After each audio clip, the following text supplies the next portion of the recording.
Welcome back to the channel, Townies. Tonight we are in Mission Hills, which is a part of the San Fernando Valley, at a mysterious little joint called the Safari Room. Yeah, this place, I guess, was opened in 1957, and there's not a whole lot of information available about this place. Believe me, I looked. Yep, we really tried. So maybe when we go inside, we'll get more information on the place, but regardless, we wanted to show you one of those out-of-the-way places that's serving up great food for a really long time. Same location since 1957.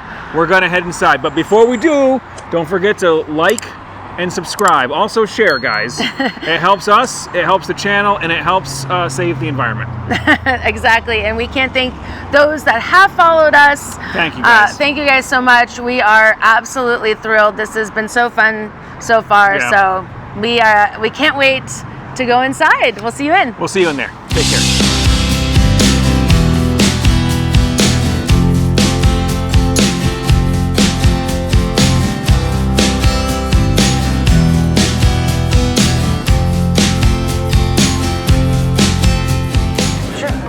All right, guys, so we're in here now, and this place is funky. It is a complete African-themed joint.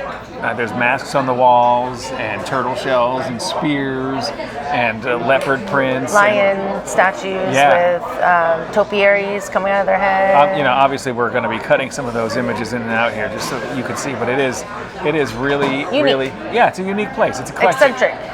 And they do like a lot of tropical drinks at almost the bar. a little tiki. Yeah, I think it's like tiki adjacent, if you will, like an adventure bar kind of a feel. And yeah, so definitely doesn't seem like it belongs here in the valley. Yeah, right. Like we are surrounded by, big box stores right across from like a giant grocery store. And we'll get into that in a little bit. Lindsay's got a little bit of history about the area that she's going to share. So it's so far, we're here on a Monday night. It's not crazy, but you can definitely tell that this is a local favorite, which we did read about on our way here. But you can tell like they definitely have their regulars up at the bar.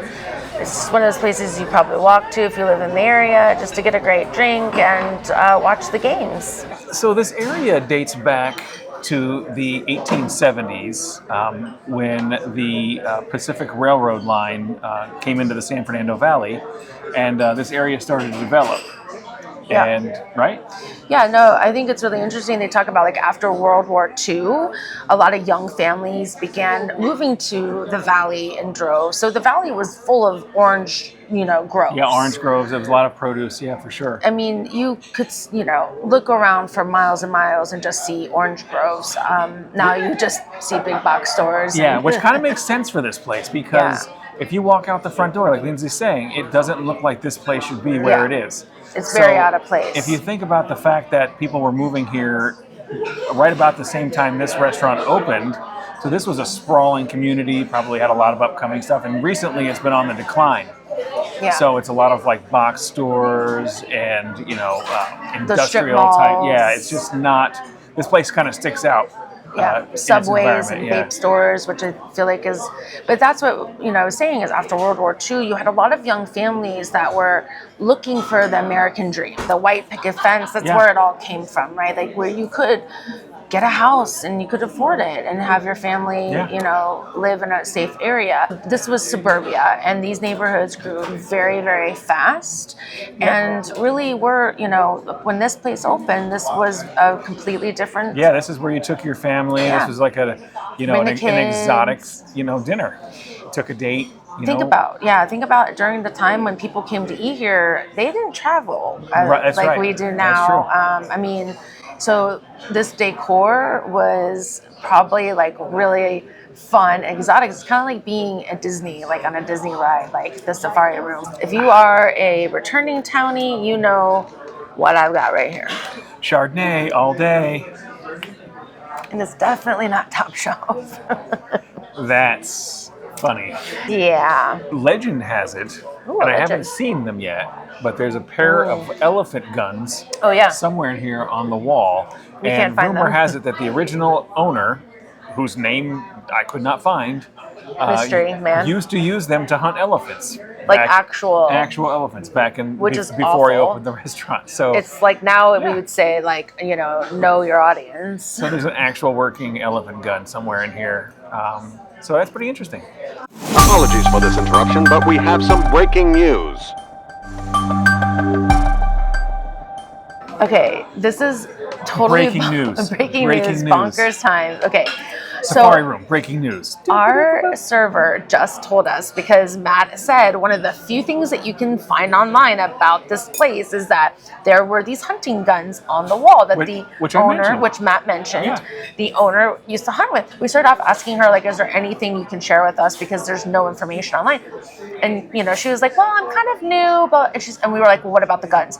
She was like, a month ago, she was working, and these two men came in with masks on, and they, of course, they're busy, they're in the middle of service, and they had guns, and she thought they were getting robbed, but they came in through the back and took the guns and went out through the front door. They got robbed. They stole them. They stole their guns. The elephant guns that this place touted online, the only fact you can find about the safari room here in Mission Hills, and that history was stolen a month ago. Who does before that? We got here. Like, you are a monster. If that is like what you do. If you're watching this and you stole those guns, shame on you. But subscribe, because we do appreciate that. Yeah. No, but like, I asked her, I'm like, do you think it's an inside job? And I think she was like, oh yeah, they came in through the inside. I'm like, well, no, like, do you think it was somebody who like worked here? And she was like, I don't think so. She's like, I think it was somebody that like came in and ate here and saw them and like maybe thought she doesn't even know if they were real. Yeah. These are hunting rifles from like the 1930s or 40s. Good luck finding ammo for those jackasses. Lindsay's not allowed to have a gun because if she gets a bad Chardonnay, it's over. It's true. This isn't that great. I'm glad she's not armed. So I'm glad that they're gone. We are in shock. We are not newscasters, but we report breaking news. That's it. I ordered clams. Tell them why. Because I grew up in Pennsylvania, northeastern Pennsylvania, in New Jersey, and we vacationed at the Jersey Shore. Here they come. What's that? Here they come. Oh, yeah. Did you put lemon on it? You can put lemon on it. Is this cocktail sauce? Yeah.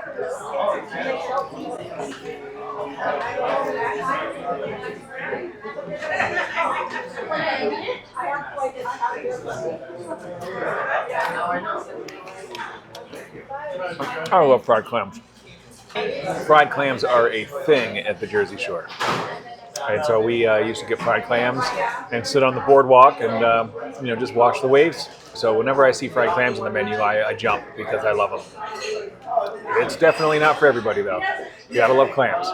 Okay, guys, here we are. We're back. Lindsay's going through the change of puberty. What did you just put on the plate there? Lowry's. Oh, you brought Lowry's to this meal? That's what a weird turn of events. It's a must. What'd you get, Matt? I got fish and chips, and the coleslaw, and the French fries. So what made you get this? I don't know. This just seemed like something delicious to get. They're seafood. Look at that. Did you say delicious? Delicious. And I was not wrong. Fish and chips are actually really good. They looked really good when it came. You can tell the fish is like fresh, prepared. They batter it here. Everything's made here. Mm-hmm. It's not like a frozen fish patty, which is pretty amazing. Surprising. Yeah. It seemed like they were more like a steakhouse, not fish. Yeah, for like your safari-themed hole-in-the-wall restaurant from 1957. What a shocker! And now let's judge them on their coleslaw. Legitimate. You love a good coleslaw. That's a great coleslaw. And I tell you, there's nothing about my meal that I would, kick out of bed for eating crackers. Mm-hmm. How about you?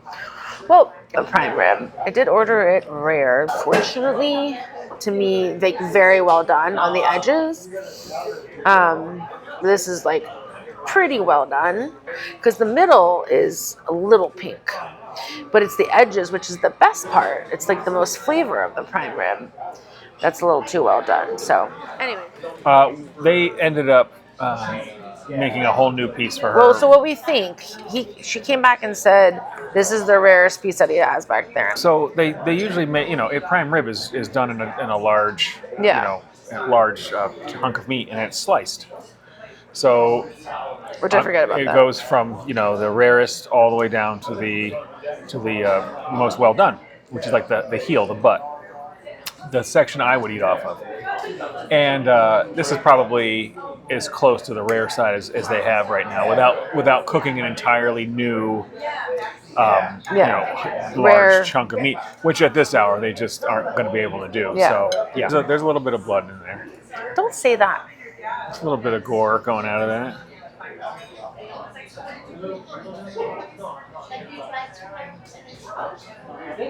2 hours later.